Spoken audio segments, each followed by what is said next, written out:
tumbule mwanyo leta muyimbi wabadde ono omuyimbi Diamond Platinum bamupangisize private jet okuva Kenya. They hired a private jet ne musule Entebbe ne bapangisa helicopter okumujja Entebbe paka Ntungamo. Kukitegera sente zamwe wa musolo n'asasulwa. Bangambye ababaddeyo badde nga baggulawo a 7-star hotel. Kukitegera What?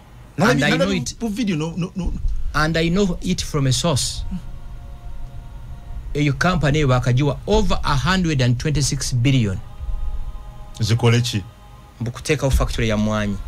So wali document hiyo na eraga stake government je ina muntu batu ina moba 40%. Omuvubuko yennyini oyo wa Inspire Africa. Yomugo bawa 9 billion ayigiriza okusomesa bana Uganda okunywa coffee. Oba bana abanyowala jani amu bayigiriza ne bia simanyi. Auditor General's report neraga nti yakola yo omusomo gumu oba gwali mbale. N'abayigiriza abeyo kunywa coffee. Ageze n'akabuto kakati si oli mumanyi oyo tugume. Neda mtujiro. Ate yenze gashuma nze kungu. Ze sitisi batisibwa. Nti omuntu omukunsi kuno. Ogu ye Allah ye Katonda. Ne antikati. Nimbye. Tumupime kilo ze yayina emyaka emabega ne kakati. Over 126 billion taxes men. Bangambye ababadde kibalabanga mukolo lavish bajita batya? Lavish event ngayo. Badde nga balaunchinga a 7-star hotel e Dubai ne mwanyi. Amasapa gabadde kuli. So do you have issues with that? Yes, sente zangi. Sudiri bwakola amasapa ago sigainako buzibu. Kuba sente ze. Wava muno bwakola sigainako buzibu. Mandela wo maluba bwakola sigainako buzibu. Nezino sente zangi. You said over what? Over 100? Over 126 billion. Taxpayers' money. You have the evidence. Yes. Hey. Oshege. You seem also to have issues with the. See na issues. Bali genzewa. Ebife bisingo kuli mwe mwanyi tubimanyi. Erigon. Buganda ateyo. Ne one. Oshege. Okono na sente zomwe musolo nesi kino kanchiba buli onaku lugenda kucha. Kino nkibagamba. Gana malozi mujjagajjayo. Kyali muntu yetabye mukubba sente zamwe wa musolo ngezo. One day ajazisasulira. Kungu tibakulima mu bana Uganda basiru. Bino babiraba. Babiraba. Diamond Platinums bamupangisirize ennyonyo okuva Tanzania. Simbi ya muwa musolo. Ne bampangisa ne helicopter kumujja Entebbe. Simbi ya muwa musolo. Sente zoze bamuwadde. Tetuzimanyi na muwenu. Situzimanyi. Ne bajja n'abayimbi e Kampala. Yevuni je nasoso okulaba yemmwanyi eriko abayimbi. Coffee marketing board yo giraba. Daddy wafe yasubulange mwanyi ngazireeta awo. Awo mulabe bugolo byawo. Coffee marketing board we yabeeranga. Nenjalo omuntu omwave yandage nti mu biseera ebyo bakola ebintu by'amasapenge ebyo. Databali ku mwanyi. You've looted this country with impunity. With impunity. Eggwanga libbiddwa. With impunity. Mu ngeri y'obwanantagambwako. Dala babadde batongoza bintu bya mwanyi oba waliwo ekirala.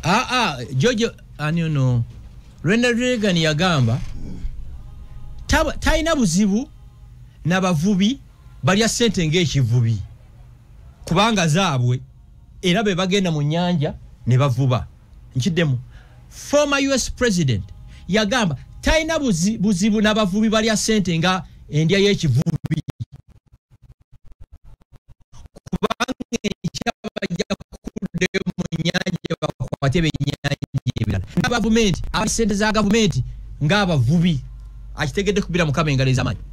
Sudiri Paleria Sagodo ni wava munno n'omuntu omulala yenna bw'ayona sente nga bw'asanze sente zize ne sente ey'omusolo basajja mu mujoga kwabadde kwolesa masappe talayo obutambi n'enkwata ku ttama nalabye ebifaananyi ate bangambe balina kati bakole fujjo libakola eyo baba etaaga ettaka lyo ne bakugamba n'ogaana nga baleeta tractor ng'esende eryabe nga bali iweewuwo nga tolina option. Okitegeera time agenda kutuuka bino bistopping ekino njala nkigambe. I can tell you this level of impunity, thuggery, litocracy eri mu ggwanga muno akaseera kagenda kutuuka. kino kachi ate tikiri wala tiba balimba tekiri wala Mwami Gashumba omanyi mutya muli batitizi bikabyo yogedde these are facts batulageyo Anthony General atulage document yonna nti mu sente z'omuliwo omusolo government enamu shares bweziti mu company eyo batebolinge document tuina mu 40% mwe mwasoma kife betwagwa utandiza n'okubuza 9 billion okunywa kawa zakola ki bazi bamuwa 9 billion okuyigiza bana Uganda okunywa kawa nyaba na batwanya black libo banyo wine banya champagne ani yakubayigiza the same person yes the same person mulungi nnyo mukwogera 9 billion kateka ko 126 billion mwabatategera sente billion mugimanyi billion ebera mu milioni 10 billion emu ebera mu milioni 10 ezo ze milioni mekezo mpitirivu mutabalika so twatole sachi entungamu impunity mwogere fe tujja kuzolo nanga batukolaki ngaba tuwetaga kutegera ndoze katuje ne basasula waliwo ebintu byolaba mu Uganda nga tuwetaga bikolaki a'udhu billahi minash shaitanir rajim bismillahir rahmanir rahim assalamu alaikum wa rahmatullahi wa barakatuh nze Haji Kabogoza omusomi w'edduwa ntereza ensonga z'amaka ebyenfuna n'endwadde ezitategeerekeka Haji Kabogoza omusomi w'edduwa nsinganibwa ekitigoma ku lw'ejjinja bw'obanga otuuse ekitigoma mu town ku stage osobola okuba ku namba z'essimu ezo z'olaba zitambula gwe wenna ali ewala oyinza okuyita ku mukutu gwaffe ogwa WhatsApp ku line eyo eya MTN obudde bwonna mbeerako Mwami Frank Gashumba nange Adam Kungu program entuga emuvandimwe omugole kino kitaddeku yeba ali atyo omugole mchala Gashumba Malaika era Gashumba bobo ino omukolo gwonna bulijjo mumpandikira kadi ngeriko Mr Frank Gashumba kati eno kubeera Mr and Mrs Frank Gashumba ate bwe bano omukolo mu December kadi tuzifuna mu June kubanga zijja nyingi kati bakuyita gwe ne mchalawo Mr and Mrs boweereza kadi ngeriko Mr Gashumba situjja oyina kutambula naye kujja naye so you have to be invited together you and your wife kati lulimba mbadde nga bampita Mr Frank Gashumba kati ina kubeera Mr and Mrs Frank Gashumba omuvandimwe so naye baba muyita bateekako Mrs Malaika Muton Gashumba yes Nyaba yaye bali ku TikTok wali account nga mukaga ku TikTok mumanya genga sizze ziraba ziri eyo naye nakulabe Twitter X account jaine yeri verified yeno giraddeko ebigambo biri ebiwoomu nga kutendereza nawe n'omuddamu okitegeera yeyo kaya Twitter X account ye binyuma okubeera mu bufumbo netubaddemu ebbanga lwakuba tebubadde official no kino ekya Mr Mrs does it sound good I think it does nenze okimanyi nti ndi beyond that ndi beyond titles nze omuntu gwensinga okwagala omuntu ampita Gashumba saagala linnya lya Frank kubanga abazungu abo sibamanyi sibayinako Luganda naye Gashumba muyinako Luganda malingumu mpoze ekirala mu show gitwakola ku Monday waliwo ekintu kye nayogera nga ndowooza kiri nomo ne bakiblowinga buli muntu ekiriwa that we must support our wives, we must support mwabacha dating your girlfriends. People bachi interpreting abubi. No kwega chenazudde. Chenakuba wonti kubanga mbadde nsoma threads za comments. Ndoza nga 90% ku bakazi bye nayogera boti babina mu bulamu bwabwe. Over 90%. Yes. Kubanga bamu badde bayini boxinga bino byogamba bituufu. Nega these are facts wemba nimba katonda ampe chonje. Okay. Kubanga what I said chiri very simple. I must fuel my wife's car. Emotoka muchala wange yino giteka mama futa. Nyino mu apu keep ya wiki. Machaza yino musalage gwakolaki gwafuna. I don't expect era nkisaza mu linnya lya Yesu talisa sula mazi biru ya national water eya umeme busasula school fees abana. Okitegeera tali kwata ku sente zembo agenda agula ebintu ennakasero. Ontegeera kati bwe nabyogedde ku bantu nti abana bakazi badde bayini boxing abo kino kituufu kati kyenzudde ebintu byonna byali so abnormal bifuuse normal kubanga a true African man must support, must guide and defend their wives. You get it? Nature chena yogera nti I don't expect her to cook for me. Her role is to supervise. Otegera ndoza. Omukazi gwe mukyala otakola? Takola. Ava wakasameka. Bumacha sawa 2. Nadda meka. 12. Abatakoye? Because asibya akolona kulona. Lwaki omusuubira nti gwokowa yetakola ki? Fenna tukowa kuba tuli bantu. Ate n'abayambi be tulina awaka tuyamba ku mirimu kati ng'omwana we have an amazing young girl tuyamba ku mirimu. Ye bwazuuka naye 12 wezi ya sawa nyanga emirimu agikoze ki? Agimaze. Tagenda genda mu baafu nti ayoze engoye. Washing machine egiyo zikuba simple. Engoye zange ezisinga za dry cleaning. Kati bwe nabyogera kyabadde ng'ekyokuwemula. Mutegera ndowooza. Kubanga waliwo obulamu obupya obuzze mu Uganda muno bwesaagalira ddala. Bills mbu 50-50. Sasula ko nange sasule. Omwana baba asomera miliyoni emu omukazi aleta mitwalo 5 n'omusajja n'aleta mitwalo 5. Mboluwe mugenda ne ku date mu sharinga bills. Omukyala bw'asasula umeme omukazi asasula national water. Kati ndibera ddi omusajja mu maka gange. Anti mwami Gashumba ndowooza wekiva waliwo abakyala bonga bafuna sente almost ezaagala okwenkana basajja baabwe oba n'okusinga oba n'okwenkana. It's her money. Teesa ne munno n'akuyamba. Waliwo tutateesa. Sente ze kasente ka kikazi omukazi ne baba bafuna biliyoni bakayita kasente kaabwe. Kati kankusese. Singo badde sitakawo ne wewola ku mama Rahma emitwalo 2. Your body needed 200,000 nazikutera ku simu. Ne waitawo mwezi gumu. Mama Rahma ngagenda mu kyawo n'omu obukadde 2. Mu mwezi ogwokusa ayinza okujjukiza emitwalo gya 2 gye yakuwola. Nkubanja. Naye nga muwadde obukadde 2 ate. Kasente kaabwe. Kachikazi. Kachikazi. Ate ne kyabakazi baba n'ebizibu byabwe biri personal. Mukazi wasobola okubeera ewaabwe nga ye breadwinner. Asobola okubeera ewaabwe nga ayina batobe baweerera. You get it? Ebintu byabwe biri personal. Nga ayina antwe yamuyamba mu kula gwa supportinga. Kati akasaala ke bw'okagwamu. Iwana ate mu Buganda mwe nakulira. Ng'omusajja agulira omukazi gomesi. Ku Easter oba ne ku Christmas. Ng'omusajja buli weekend balina okugula ennyama. Kyovola baba omukazi bwe yamalanga okulya n'abaana nga beebaza taata. Kyofumbye. Naye nga yafumbye no. Ye yabikoze eki. Yabiguze. Kati kungu Frank Gashumba original. Vandimu original. Ntula ntya ku dining table. Nendi enkoko. Amukyale yagiguze. Nga simanyi yavudde. Buli lwontandika okulya emmere enkoko gy'otomanyi yavudde tobuuza mukazi lwaki akomyewo leeti abava mu kunoonya sente. Ayinza okuba nga ava mu bikula bikyamu. Anti anoonya sente ze munaalya n'okwerera abaana. Otegedde? Kasita omukazi atandika okusasula biiru za waka tomubuuzanga gy'ava aba ava kunoonya sente. Simple. Ekira mu abazadde mbagamba nyina gwena kigambye eggulu. Mufune abaana fayiro zaabwe eza banka slip. Bw'osasula school fees second term 2025 gifayiringi. Omwana bw'alimala okusoma oba bw'aligaana okusoma aleke kwekwasa nti kitange teyakola ki. Ensogiraga ki? Waliwo lwaki? Ekirala. Waliwo abaana beefuula nti tebansomesa? Ekirala.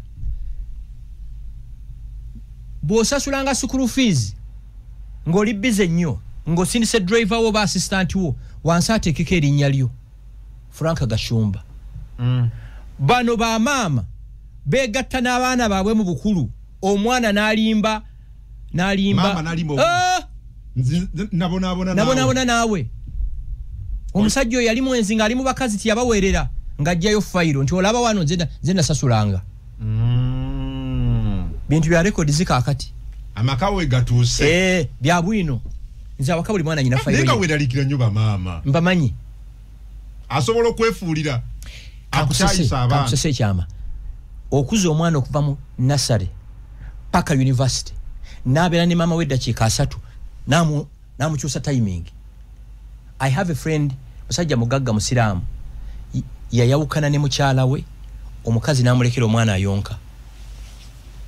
N'akuza omwana oyo n'amuweerera gayaza na magunga n'amutwala Canada okusoma. 6 months towards the graduation omwana n'agamba daddy nkuita ku graduation but you must come with my mother. Namugamba, are you commanding me or you're requesting me? Namugamba, it's a must. Haji tiyalinyayo. Ejogo litandise olwo. Teyalinyayo. Kati agenda kizuula leeta nga maama yalimba omwana omukazi yakundesawo ng'oli muto biki. Otegeera? Haji tiyalinyayo. Omwana na graduatinga, nyina n'agenda, omwana n'abeera mu bulamu emyaka 3 yena n'akomayo wa Haji n'afukamira. N'agamba maama, taata nsaba kukola ki? Kunsonyiwa. Maama w'omwana abeera ne muwala wo oba mutabani we eddakiika 6. Nayo no byonna by'okoledde emyaka n'emyaka. Kati kankuwa example. Ndilake nti Shila mukulu. Singa tolaba nti nayanjudde malayika. Singa oba nali nayawukana ne maama we emyaka 3 emabega. Nga twayawukana. Nefuna omukazi omulala. Nga tamanyi na maama wa Shila bwafaanana. Mama Shila bayinza omuga nti nkubulire oyo mukazi yatwonoonera obufumbo. Yanemesa amaka. Naye nga aganyabo wamukana 3 years ago. Nga mwayawukana danani? Naye. Kati kiringanga kungu. Tokwananga mukyala wa mukwano gwo. Tokwananga mukwano gwa mukyala wo. Tokwananga mukyala wa mukwano gwange. Yes. Assuming I have a friend. Yes. Nga ayina mukazi we. Mbuuza lwaki? Naye lwakuba sikyakwana. Okay. Kambuuze. Singa omukwanyi nga bamaze okuseparatinga. Oyina mukwano gwa ayitibwa Samola. Yayina mukyala wa ayitibwa Linda. Ne baawukana. N'omukwana nga bayawukana. Can you convince Samola nti bwe baali bakyali mu relationship wali dating? You can't. In fact, neza n'okulowooza nti baali bonna gwe baviirako okwawukana. Ekiraba mafia. Etteeka erikyasinze doctrine number 1. Mafia takwana mukyala wa mafia. Etteeka erikyasinze etteeka ly'obusiraamu erisinga liriki? Kutola shahada. Kati mafia takwana mukyala wa mafia. Ate erikyasinze okubeera ebbi. Mafia takwana mwana wa mafia. Bwekiri. Mafia. Takwana mukyala wa mafia. Ate erikyasinze ebbiri bakusibako ejjinya ne bakasuka mu Indian Ocean. Kwe kwana muwala wa mafia. Ngoli mafia n'oyagala muwala wa mafia munno. Lwaki mabibwenga? Nabo balina amateeka. Kankusese musajja munna akwazika trailer 40 ton. Neje mali okujije Mombasa nejitwala egoma ekongo. Tayinza kwazika mukazi wedda kyeka 3. Tasobola. Lwaki? Bwekiri. Mbuchi. Musajja munno omukabire ennaku n'omugamba you know what? Obuzibu ne nyina container yange eri Mombasa. Naga trailer yiyo. Nakuteramu n'amafuta. Netika 40 ton okujije Mombasa paka goma Kongo. Tayinza kwazika mukazi dakiika ezi. Omukazi tebamwazika. Omusajja ono muwani kiwano kabambi mukwano gwa yanyumiza nti birimu n'ekisiraani. Obazo kimanyi. Ebintu ebyo. Waliwo abasajja abalina ekisiraani. Nga buli mukazi gwe yeebakako asiraana. Waliwo n'abawala balina ekisiraani nga kijjusa sino twaka 15. Ng'oli bwe yeebaka ne mukyala wo ggwe mwadde abafunyi. Nze nyina omusajja gwe manyi mu Kampala omwo ne bwe musanga essaawa zino nzira yawaka. Ekisiraani kyayina. Ndayiranga ntya Mungu. Ne bwe musanga essaawa zino okumanya mutya ku kisiraani n'okumulowoozaako obulowooza. Ne bwe musanga essaawa zino ngamba driver omanyi nvugonze yawaka. Olunaku lwalugenda. Waliwo abantu abalina ekisiraani ekisikire. Waliwo abantu abalina omukisa. Kati onoomuwasa ya Allah. Kyekire kya Buganda. Tiwawasanga mukazi wawasanga nju. Nju lwakuba byayonooneka mwabaagala si nnyansi zammwe olaba nnyansi. N'ogamba Allahu Akbar. Abasajja kati batunulira nnyansi. Sibonna. Sooli gyava. Otegeera? Mu Buganda wano tiwawasanga mukazi. Tiwawasanga Mama Rahma. Wawasanga nju. Olaba nnyansi n'ogamba ono agwana amaka. Mu Buganda wano nti mwaliwo family nga buli wogiwasaamu. Osiraana. Bafa accident. Bafa butemu. Nga buli abawasaamu. Wano mu Kampala ffe tulina abawala betumanya bakuzeekuzeemu. Tewali yali abakwanya alina mirembe baasiraana. Yes, these are facts. Kyova olaba kungu bwe walabanga Mama Rahma n'omwagala nga gwe Kampala ng'okola covert background check-up bebaani.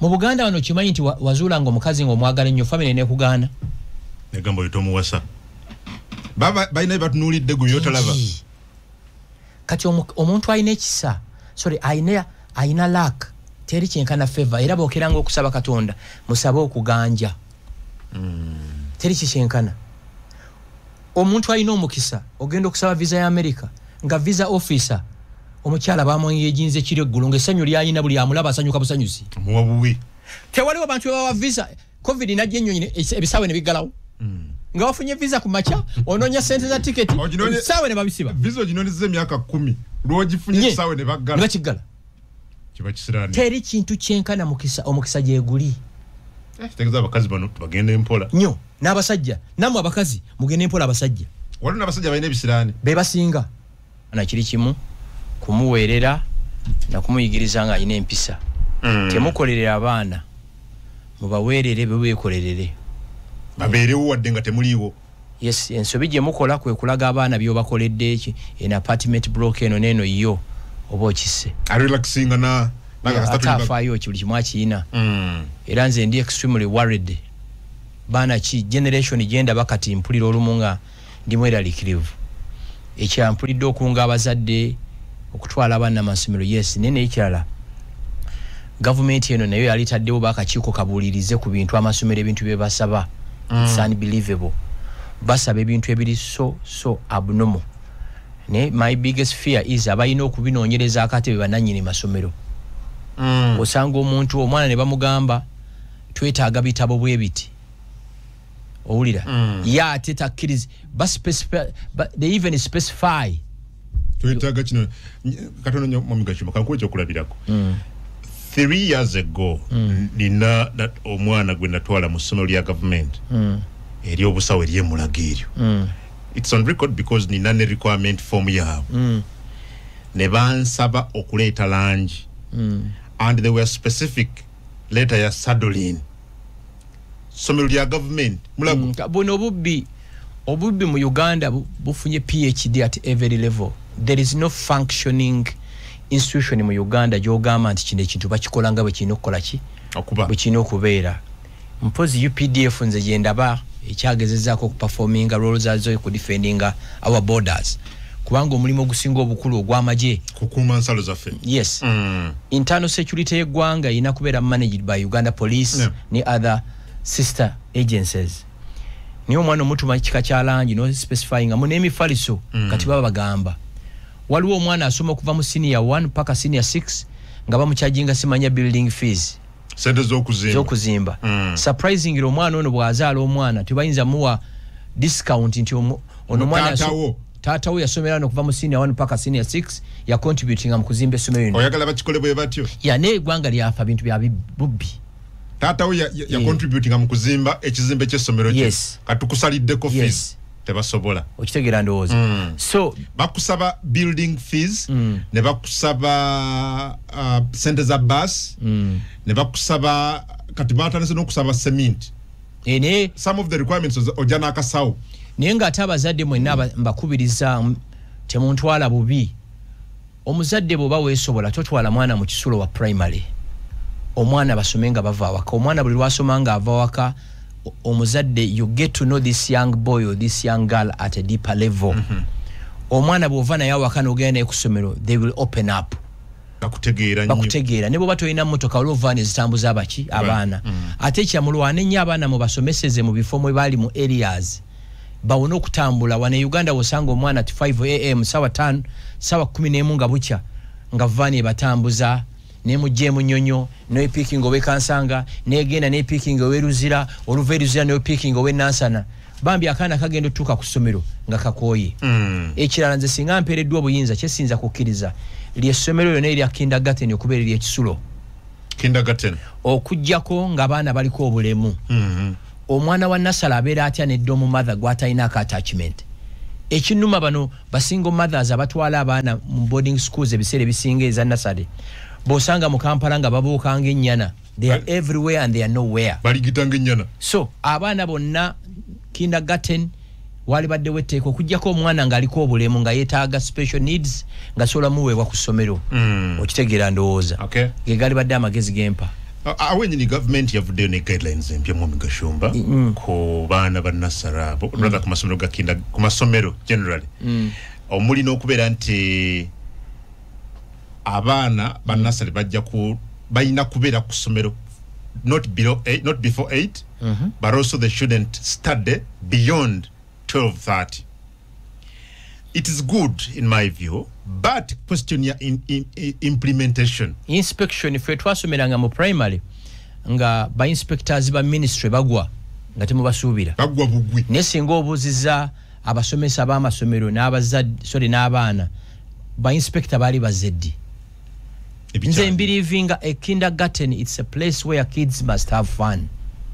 Abaana bayina ku socializing ensinga zi Japan ensinga eza Asia abaana abali below the age of 7 bagenda kuzanya buzanyi kuyiga mpisa kuyiga bintu A and B ebirala kati nze nkugamba nti nze ekisooka sisobola kusomeseza mwana wange mu nasale ne mutwala before 9 you can it's impossible tekijja kusoboka babukeza kusawa 10 tekiriyo mu bakeze nsijja mukeza omwana ayina okwebaka ayina ofuna enough sleep ekisooka omwana omuto ayina okugenda mu kitanda sawa 2 ogw'ekiro yebake paka 12 azuukuke bamunaaze bamutegeke agenda okukola ki agenda okusoma ekira sinza kunsomeseza mwana wange wa primary in a boarding school tekiriyo nja mwetwalyanga kusomero oba maama wamugyeyo kuki kusomero bwe tuba situyina capacity eyo vaani gye ziri ez'amasomero. So government yali badde jone boarding masomero ga primary because you see zali badde rare circumstances okitegera ndo neka nkusese mwekungunze mbatunya ne mpuli amogera government si esalawo bulamu mwana wange bwa living government ina guaranteeing security ya mwana wange that's it. President Museveni si asalawo omwana wange ayina Barack Obama ekireta bulungi twononese tutuse n'okuloza mbu government etujjukiza abaana okukola waka Chigera government ina stake kimu mwana wange muwa security kyekyo kyokka waliwo government lwesalawo nti omwana wagende mu kisulo nature nze nesaliyo ng'omuzadde ekya UPE yes government yateekawo UPE brilliant idea naye abazadde mwali baddemu providingira abaana emmere gye balya gwe ng'omuzadde fe emyaka gyaffe twasibanga amawolu mu ndagala ensi ekyuse abaana baba ne butifinisi bwabwe mwe babateera bakamuwogo ngaako oba akamonde okitegeera omuzadde ongamba otatusobola kupakingira mwana mmere naye nga buli wiiki okyusa enviiri mu saluuni oyina smartphone nti Museveni yatugamba byonna tujja bisangayo bana abaana si ba Museveni banabo President Museveni akoze emikolo mingi wali olabyeyo muzzukulu wo gwagendayo era bazzukulu be bakola ki be babeerayo successfully we've delegated our individual responsibilities era bawulira government tekoze kino government nze ino okumpa kintu kiri kimu guaranteeing my safety nti bwenvuga nenva emutukula ngenda aluwa otuuka bwenva ekisolo nsolo gende kapucholwa that's it ekikwatagana ne omwana wange bwenyina omukuza it's none of their business. Okay, okitegera no it's none of their business. It's the business of the parent. Yes omukyala ayina okkeera ku makya n'ategeera omwana wange anaabye bamusize ku kizigo bamupakingidde emmere gyagenda nayo fe mami wange agenda kweza myaka 8 yatuzaala abaana 9 naye nga abaana abawala abategekera eggulu lyabwe ekyo n'alisuza mu kyoto n'alivumbika abalenzi naffe nga kikoma ku mami olivumbika okulisiba ku mulagala nga lya gwe era nkijjukira twabiyomberangamu nnyo ng'oli agamba wiiki ewedde nze naleeta emmere ku ssomero ontegera ndowooza. That's the Uganda that I would love to see. Actually Professor Maria Australia yagambye ng'oyagala okuzzaawo okuproducinga ffe tulina okulibootinga families. Lwaki abazadde abanaku baraisinga abaana ffe waffe kitaffe yalina abapakasi abaweranga 40 ffe omuntu bwe yajjanga nga yalakola mirimu nga mugambo yalakola osobola okukola nti ye waawo zimbawo nga bazimba olusisira abapakasi abo ate nabo nga baweerera abaki abaana kungo ngamba otya nze ne mukyala wange nti omwana waffe ali mu kisulo wa kindergarten ali mu kisulo akola muki akuzibwa alina eddomu mother gwatamanyi kiringanga omwana n'abondinga ne maid okusinga maama we kitegeeza maama tawa mwana budde omwana bwazuukanga ekiro ng'aloota ayita erinnya lya maid manya waka waliwo obuzibu kitegeeza omwana alina bondi naki ne maama sorry ne maid wabawo ekimukanga yes erinnya limwanguyira amutaase maid tayita mami ayita Winnie ayita Linda ayita Joan then there must be a problem kitegeeza tiwali bondi kati bw'obuzibu bwe tulina wano mmwe kaakati mwabefudde mbu musomyeko nnyo emirimu gibatutte ne mwerabira family Dr. Sebale wa Case Clinic yangamba afunye omukisa okulaba abantu nga bafa abamaanyi naye abantu abasinga nga bafa bali guletinga obudde bwe batawa family zaabwe gwe ne bona ozimba ebizimbe n'omalayo Kampala Road nga to impactinze baana bano aganya bo ensinga ejja kuba tenaba kuva ku bulago nga babitunze dda nga bisanyeewo ongambo kyanki okolera abaana nga tebalina values lwaki 65% ku baana abali butabika baana b'abanene kubanga abaana b'abanene mwabanene you are all over muli ku nnyonyi all the time temukyabeera waka abaana beebezaawo bokka omwana abeera ne bondi ne driver ne maid okusinga baki bazadde be ontegera ndowooza mu covid wano mukwano gwange omupoliisi yaŋŋamba nti abaana be basinga okuyoola abaana babaki b'abanene so it's beyond paying school fees when they otwala abaana in the best schools ever nga tobawa budde actually omuzadde omunaku afaayo ku baana be asinga omuzadde omugagga adelegatinga omuzadde omunaku afaayo ku baana be asinga omuzadde omugagga adelegatinga kiki ekitegeeza omuzadde omugagga ku visitation ajja kukwata double cabin pick up ajuzeemu grab amwereze omwana ku ssomero driver atwale ndi bize bino byempulidde primary zenale muzoli mwezi Gasiya gwempulidde gobadde ogamba oyo otegera ndowooza ali mu kalulu okayise Gasiya ulira ate nga musese Gasiya era kubanga obubbi bwabadde nze sibulabange tujja kujjaawo genda wali otegera omuzadde omunaku agenda ku ssomero na interactinga n'abazadde sorry n'abasomesa ne bamubulya weaknesses z'omwana bwe asinga gwe omugagga adelegatinga nakunyumiza President Museveni waliwo omukyalo omu yayambanga ku baana be okubasomesa naye omukyalo oli yaŋŋamba nti buli lunaku nga Yoweri Museveni ayita abaana we bali awo buli lunaku president w'eggwanga kati president w'eggwanga the busiest person in this country oba afuna obudde bw'abaana be ate gwe gwali eyo kungu mbeera ntya naawaka nga fridge ejjudde buli kyakulya ng'omwana wange ali mu kisulo wa primary alya mmere ya kala bbiri bijanjaalo na kawunga omwana nze nja mutwala mu kisulo mu senior 1 lwaki ate ayige okulivinga ne banna abalala yes tolina kyokola accidentally okikola ng'olina ensonga formative age y'omwana yonna eri between the age of 3 and 11 obwongu buli ekigwamu tekivaamu kati nze nyina ebigambo byempulya ku TikTok nenkwata ku matu bwe nti kuba saabiwulira kawaka nga nze ne bwe mba ndi mu bathroom yange bw'omu neeteekako TikTok munakuba ekigambo ntya bwe nti naye oli nga akyogera ebiyambula n'okweyambula ku TikTok ontegeera ndowooza kivaawa nkuza yes mbalaba okunange naye nti akugamba nze tukola ne delivery ate ka tulina obuzibu b'abamaama bagamba mbuffe tuli old school bamaama tuli cultured omwana muleke si wange omwana bw'atakaaba mu buto mu bukulu gwokola ki gwakaaba so bamaama bakontribute taata bw'ojja nze nalina abaana waka kino nkikugamba nga nyinawo ka frame nga limu ekigambo mu nyumba muno temulimu democracy kumwe mwena sijjukirako yali annonze okubeera kitammwe as long as you live in this house sasula school fees zo sasula medical insurance nkwambaza temuli democracy boba democracy ojja mufuna ng'ofulumye wano kitegedde eka mu nnyumba ku baana abaana wakwata akapande n'okawandikako yes mu nnyumba yange muno temuli democracy temunnondangako kubeera takitammwe muli baana bange by the grace of God as long as mubeera mu nnyumba muno mbasasulira school fees medical insurance mbambaza temuli democracy mulifuna democracy nga mufulumye wano nze nsalawo wali nfuse dictator kakati kankubuuzemu ekibuuzo ffe mu kyalo gye twakulya kitaffe mu holiday nga tukozesa emirimu okuva ku ssaawa emu paka 12 breakfast nga balina ekipipa kye bakuba bwetu ne mujja waka mulinga basibe be bayitanga ng'abasibe yabakola bubi nnyo because walinda byegwe walinsanze wagwe kungu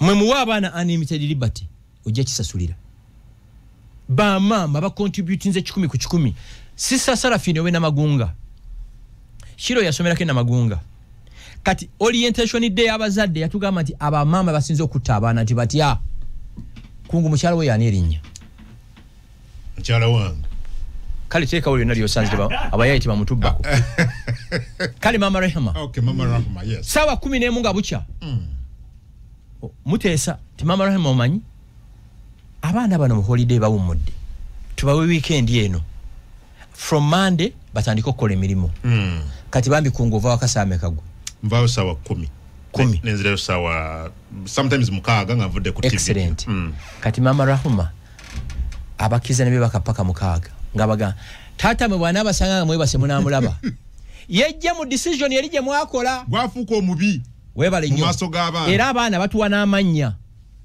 era mu abasajja bampuliriza oyina erinnya lyotamanyi mu mutujju binirade ni ebinyanya byonna gwe nga tende ne mama akimanyi bolowooza abaana bakeera ku macha ne bakola emirimu ne maid aganyabo balangira bambejja maid yakola kyovolaba osanga omwana ali emakere amaze okusoma oba omwana amaze graduating nga tasobola na kufumba makaroni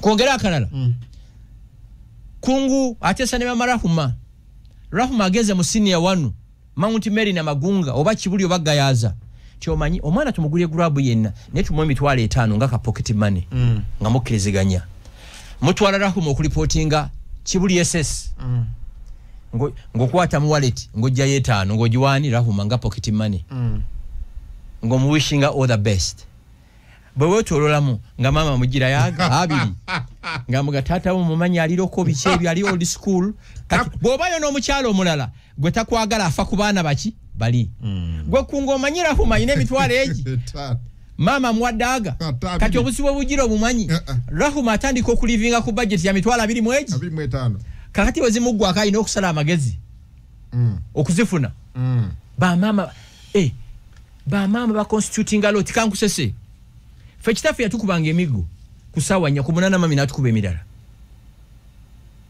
teri kubana sayi femigo yatukubwa nga ne mu nyumba wetumanyi we bagiteeka tumanyi wonti wawe emigo nga mukaga nga giri awo nga teri ayinza kusuula nenga toyina joddukira taata kyekimu mama kyekimu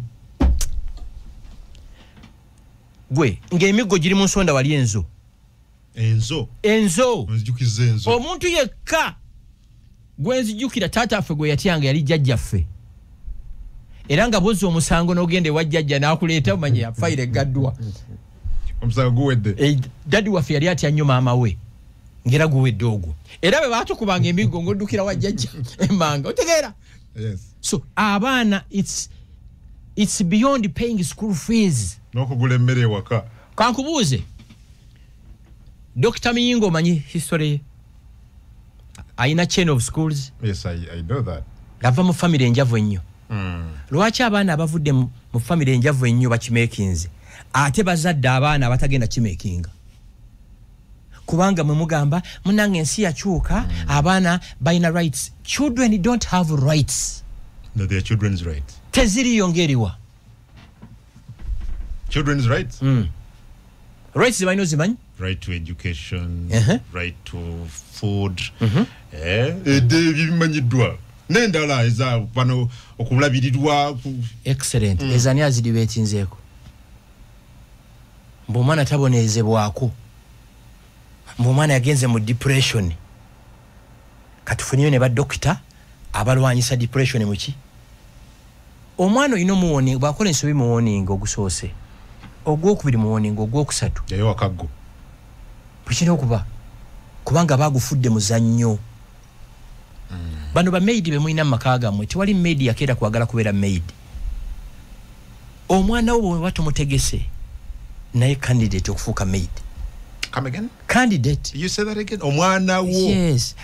Bo watumutegese candidate ate necha n'obwa maid tajja bufuna kubanga tasobola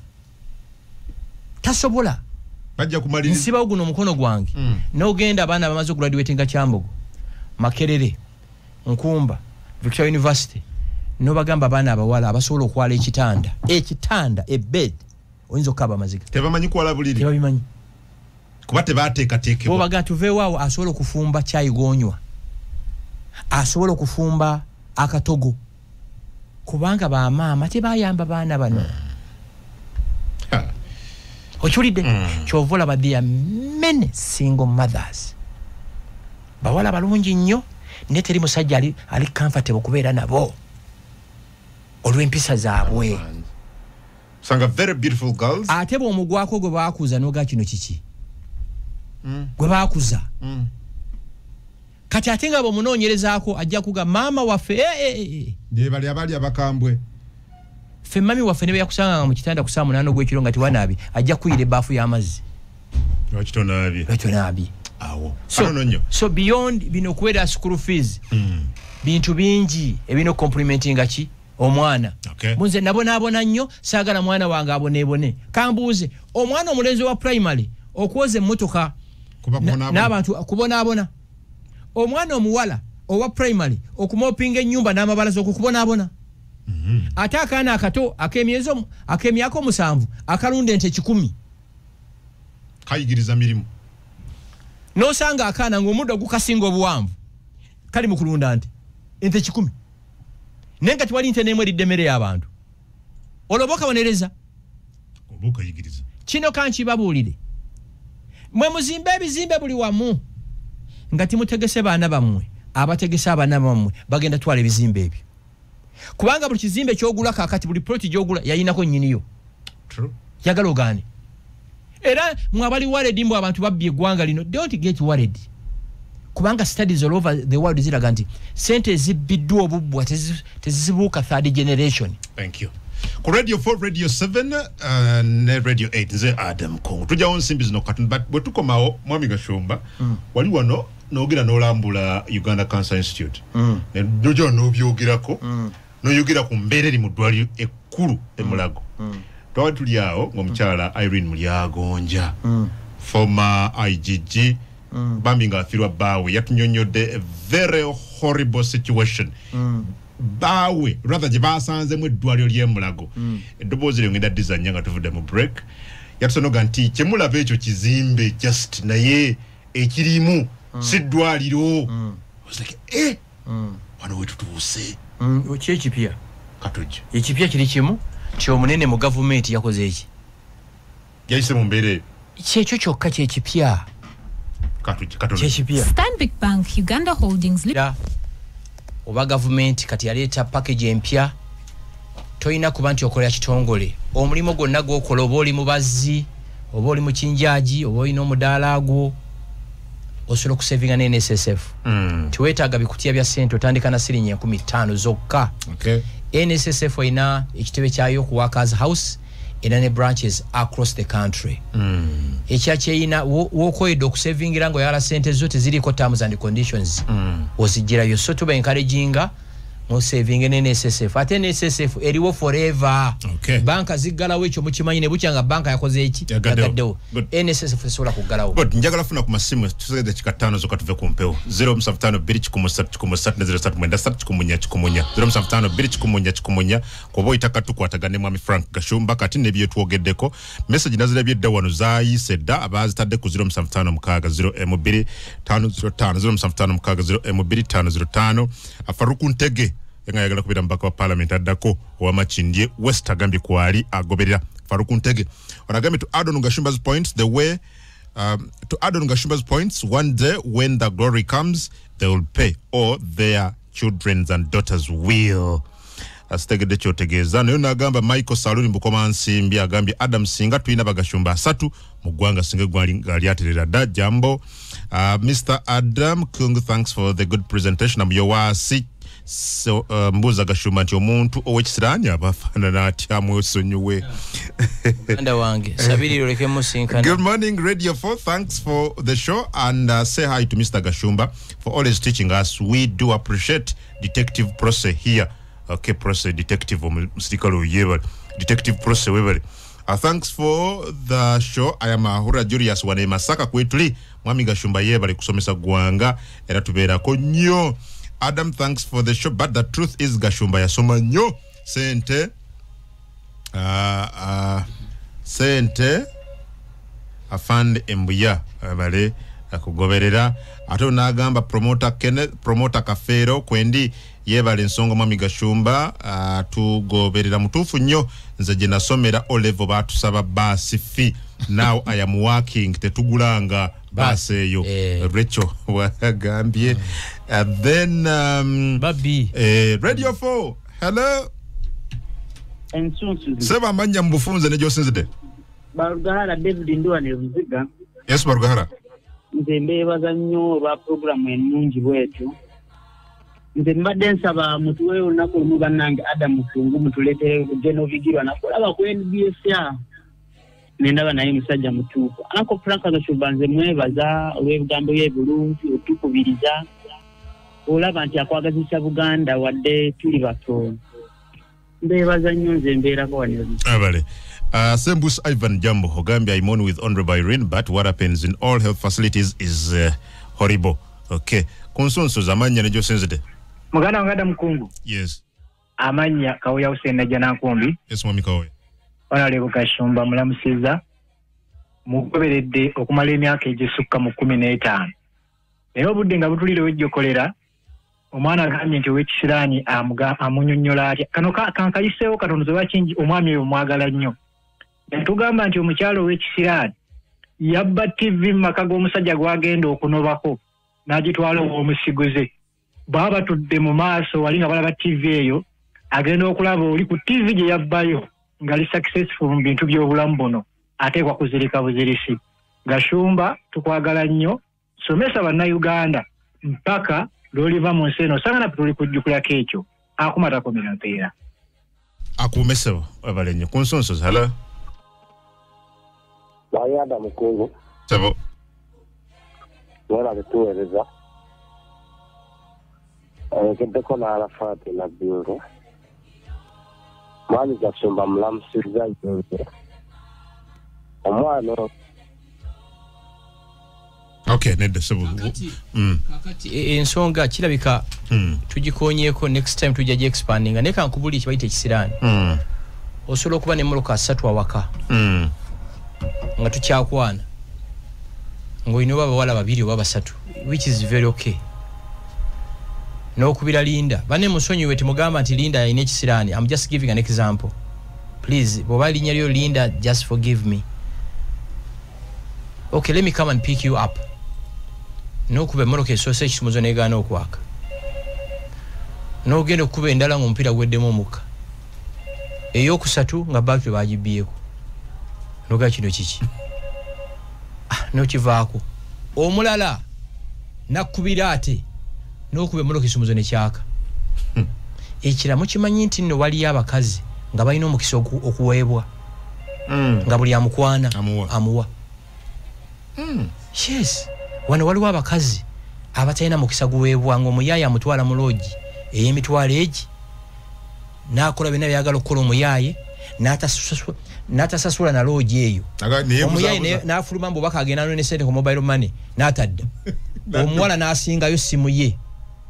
These are facts. Waliwo abantu abalina omukisa oguweebwa ate njala bukyegenze kino from today. Njagala mutunulire moloka ensajja zonna ze balagire Kampala abakazi abazivuga babera average. Siro ali bannalungi wakalaala. Mukyegendereze. From today. Bakala tebalina mukisa. No. Omukisa abaguyina nga talina mpisa.